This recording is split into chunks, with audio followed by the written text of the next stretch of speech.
Five-time former Prime Minister of Sri Lanka, Ranil Wickremesinghe, has been sworn in again as the new PM. He will take over the post that was formerly held by President Gotabaya's brother, Mahinda Rajapaksa, who quit on Monday amid violent protests in Colombo. The 70-year-old PM has issued an appeal calling for financial aid from foreign allies. Wickremesinghe has been tasked with steering Sri Lanka out of its worst economic crisis and quelling public anger on the streets. Meanwhile, Mira now spoke to Jehan Parera, an activist in Sri Lanka, who says that Ranil had shattered the hopes of people during his last regime.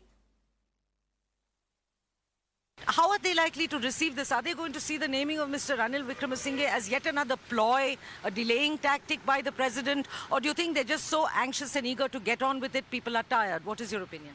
No, I don't think so. I think that the protest will go on. Because the protest is actually that the president should go, the prime minister should go. Now the prime minister has gone. The family, Rajapaksa family, should go. But the president remains.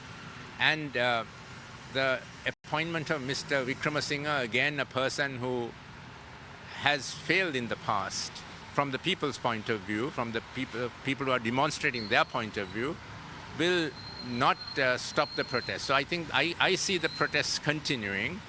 Of course, if Mr. Wickremesinghe can very quickly do two things. One is get the economic assistance from abroad that he's promising that he can do.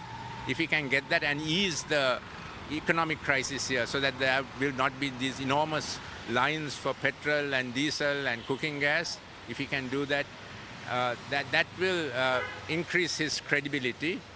And secondly, he must also ensure that the president reduces his powers, that the arbitrary powers of the presidency, which have been used to appoint him, that is also an arbitrary use of power.